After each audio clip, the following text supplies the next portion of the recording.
결혼식 일주일 전이었습니다. 58세 아버지의 손이 떨리고 있었죠. 봉투 안에는 500만 원이 들어 있었습니다. 예비 시어머니가 건넨 돈이었죠. 결혼식에 오지 말라는 뜻이었습니다. 배달이라는 신부 아버지. 너무 창피하다는 이유였습니다. 하지만 이 아버지는 몰랐습니다. 35년 전 자신이 했던 작은 선행이 딸의 결혼식을 완전히 뒤바꿀 줄은. 오늘 이야기 끝까지 들어보시면 눈물 없이는 볼 수 없을 겁니다. 58세 배달 일용직 아버지. 평생을 오토바이로 배달하며 홀로 딸을 키워왔습니다. 아내는 딸이 3살 때 교통사고로 세상을 떠났죠. 20년을 그렇게 버텼습니다. 그리고 드디어 딸의 결혼. 인생 최고의 기쁨이 찾아왔습니다. 하지만 예비 시어머니를 만나면서 악몽이 시작됐습니다. 강남 부촌에 사는 재벌가 마님. 명품만 걸치는 전형적인 스타일이었죠. 첫 만남부터 분위기는 냉랭했습니다. 배달 일을 한다는 말에 표정부터 굳어버렸습니다. 아직도 월세에 산다는 말에 코웃음까지 쳤죠. 성실? 성실하면 뭐하냐는 투였습니다. 우리 아들이 어떻게 그런 집안과. 그 말이 가슴에 박혔습니다. 하지만 아버지는 참았습니다. 딸의 행복이 무엇보다 중요했으니까요. 시어머니의 요구는 갈수록 심해졌습니다. 결혼식 주례는 신랑 쪽에서, 하객 배석도 신랑 쪽이 70%, 예당과 예물 비용도 반반. 심지어 신부 아버지는 식순에서 빠지는 게 낫겠다는 말까지. 그래도 아버지는 모두 받아들였습니다. 하지만 진짜 충격은 일주일 후에 찾아왔습니다. 결혼식 일주일 전, 조용한 카페에서 둘만 만났습니다. 시어머니가 봉투를 내밀었습니다. 500만 원이 들어 있었죠. 축의금이라 생각하라는 말과 함께 대신 결혼식 날 편찮다고 하고 오지 말라는 조건이었습니다. 배달이라는 신부 아버지. 재벌가 친척들 앞에서 창피하다는 이유. 거기에 더 충격적인 말이 이어졌습니다. 딸이 지금 임신 중인데 혹시 아이 아버지가 신랑이 맞냐는 그런 소문도 있다는 말까지. 이렇게라도 안 하면 결혼 자체가 무산될 수도 있다고. 아버지는 봉투를 집어던졌습니다. 자리를 박차고 일어났죠. 하지만 집으로 돌아온 후 밤새 잠을 이룰 수 없었습니다. 딸이 생각났습니다. 20년을 키운 딸. 아버지 때문에 행복을 놓칠 수는 없었죠. 눈물로 밤을 지새웠습니다. 그리고 결국 결심했습니다. 결혼식에 가기로. 결혼식 당일이 밝았습니다. 아버지는 식장에 왔습니다. 딸의 얼굴을 보지 않을 순 없었죠. 하지만 뒷자리 구석에 초라하게 앉아 있었습니다. 고개를 숙인 채 신부 대기실에서는 딸이 울먹이고 있었습니다. 아버지가 전화를 받지 않는다고, 보고 싶다고 울고 있었죠. 시어머니가 아버지한테 뭐라고 한 것 같다는 얘기도 나왔습니다. 바로 그때였습니다. 식장 입구에서 소란이 일었죠. 운전기사와 경호원을 대동한 70대 노신사가 입장하고 있었습니다. 하객들이 웅성거리기 시작했습니다. 경호원이 5~6명이나 되었죠. 누군가 알아봤습니다. TV에서 본 얼굴이라고. 대한그룹 명예회장. 한국 10대 재벌 중 한 명이었습니다. 시어머니가 황급히 달려갔습니다. 어떻게 여기를 오셨냐며 굽신거리기 시작했죠. 안내하겠다며 앞장섰습니다. 하지만 그 회장은 시어머니를 지나쳤습니다. 찾는 분이 따로 있다며. 그리고 뒷자리 구석으로 걸어갔습니다. 초라하게 앉아있던 배달부 아버지를 향해서 식장 안 300여 명의 하객들 모두가 숨을 죽였습니다. 대한그룹 명예회장이 배달부 아버지 앞에 섰습니다.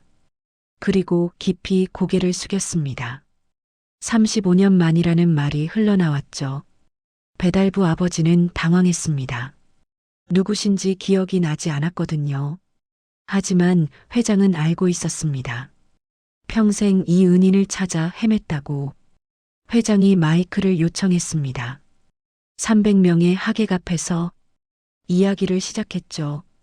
35년 전 1990년 겨울. 당시 28살이었던 그는 보증을 잘못 써서 5억 빚을 떠안았습니다. 아내와 3살 아들, 갓 태어난 딸, 가족을 데리고 한강 다리 위에 섰습니다. 그때 옆에서 누군가 말을 걸었죠. 오토바이 배달을 하던 23살 청년이었습니다.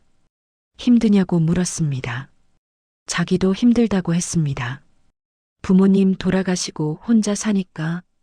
하지만 매일 배달 다니면서 깨달은 게 있다고 했습니다. 사람들은 쓰러져도 다시 일어난다고. 당신도 일어날 수 있다고 했습니다. 그 청년은 배달하던 도시락 3개를 가족에게 모두 줬습니다. 본인은 저녁을 굶으면서 거기서 끝이 아니었습니다. 2주 동안 묵을 고시원을 알아봐 줬습니다. 일용직 일자리까지 연결해 줬죠. 그리고는 이름도 연락처도 남기지 않고 떠나버렸습니다. 회장은 그 후 밑바닥부터 시작했습니다. 3년 만에 빚을 갚았습니다. 10년 만에 작은 회사를 차렸죠. 그리고 지금의 대한그룹을 만들었습니다. 자산 15조, 직원 2만 명의 기업이었습니다. 하지만 35년 동안 단 하루도 은인을 잊은 적이 없었습니다. 사람을 찾고 광고를 내고 탐정까지 고용했지만 찾을 수 없었죠.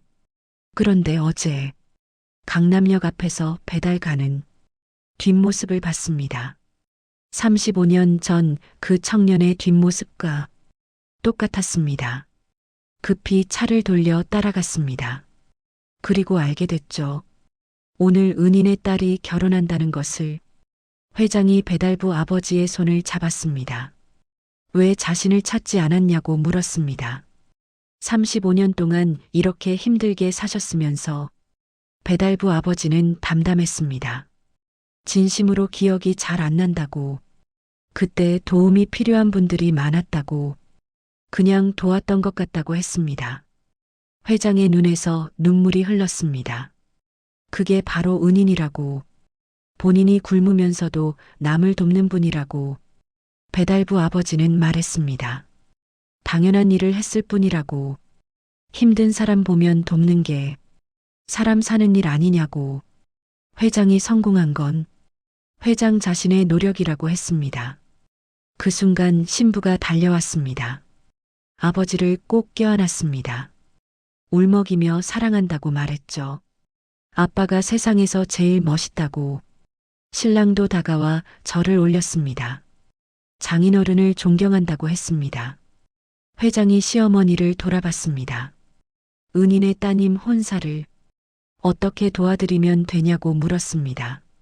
오늘 자기 조카가 결혼하는 줄 알았는데 은인의 따님이었다고. 혹시 은인께 신뢰되는 일은 없었겠냐고 물었습니다. 시어머니는 대답할 수 없었습니다. 500만 원 봉투가 떠올랐습니다. 결혼식에 오지 말라던 말이 머릿속을 스쳐갔죠. 배달부 아버지가 조용히 말했습니다. 괜찮다고. 다들 자식 생각하는 마음은 똑같다고 했습니다. 회장은 그 모습에 또 눈물을 흘렸습니다. 결혼식 이후 놀라운 일들이 일어났습니다. 회장은 배달부 아버지를 희망나눔재단의 명예이사로 임명했습니다. 딸 부부는 새 아파트를 마련했죠. 그리고 시어머니에게도 변화가 왔습니다. 1년 후 시어머니가 손주를 안고 찾아왔습니다. 눈물을 글썽이며 사과했습니다. 그때 정말 죄송했다고. 자신이 정말 못됐다고 말했죠. 배달부 아버지는 손주 얼굴만 봤습니다. 다 지난 일이라고. 손주만 건강하면 됐다고 했습니다. 시어머니가 물었습니다. 그때 정말 회장을 기억 못했냐고. 배달부 아버지는 솔직했습니다. 잘 모르겠다고. 워낙 많은 분들께 도움을 드렸으니까. 시어머니가 놀랐습니다. 많은 분들이냐고 되물었죠.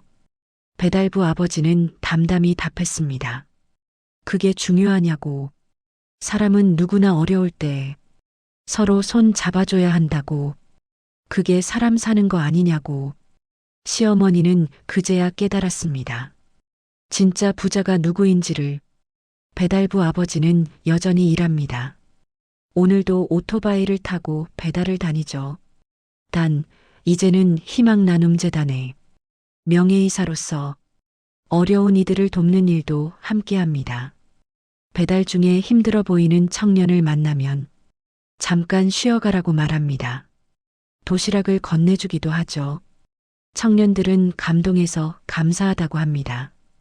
배달부 아버지는 미소 짓습니다. 괜찮다고. 사람 사는 게 다 그런 거라고. 진짜 부자는 재산이 많은 사람이 아닙니다. 많은 사람의 마음속에 사는 사람입니다. 배달부 아버지는 말합니다. 자신은 남들보다 가진 게 없었다고. 그래서 더 잘 알았다고. 가장 소중한 건 돈이 아니라 사람이라는 것. 그리고 그 사람을 대하는 마음이라는 것. 여러분도 기억하세요. 오늘 여러분이 베푼 작은 친절이 언젠가 누군가의 인생을 바꿀 수 있습니다. 그리고 그 친절은 반드시 돌고 돕니다. 선행은 반드시 돌아옵니다. 이 이야기가 마음에 작은 울림이 되었다면 좋아요와 구독으로 응원해 주세요. 여러분의 한 클릭이 다음 이야기를 이어갑니다. 감사합니다.